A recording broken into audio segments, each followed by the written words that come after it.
इथे सॉलिडवर जायचं, इथे जे मटेरियल असेल ते सिलेक्ट करायचं. आता समजा हे कॉन्क्रीट आहे तर कॉन्क्रीट म्हणून सिलेक्ट केलं इथे.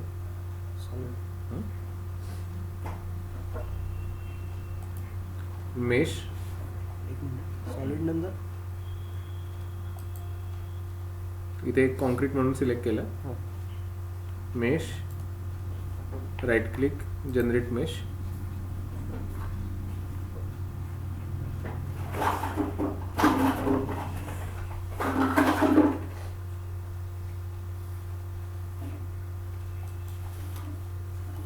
स्टॅटिक स्ट्रक्चरल इथे इन्सर्ट, फिक्स सपोर्ट. ओके. इथे एक साईड फिक्स ठेवायची.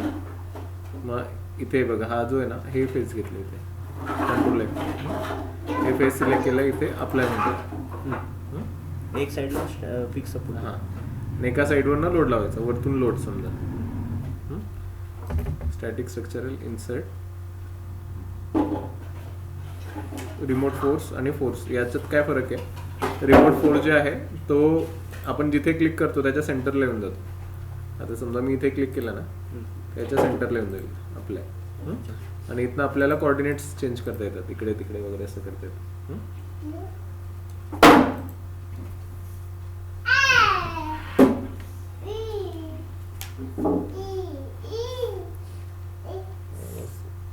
E⁻³ म्हणजे 1000 किलोमीटर लोड लावला आपण. हा लोड आला, इथे क्लिक केल्यावर इथे फिक्स सपोर्ट आणि हे लोड. Right click, solve.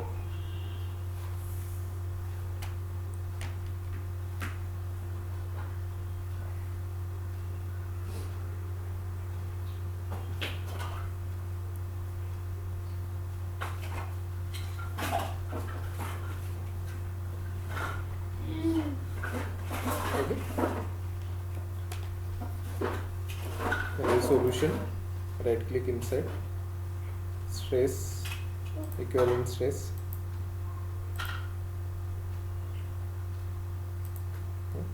असे सगळे रिझल्ट घेता येतात. चेक केलं का आपण? हां, right click insert, deformation, total deformation.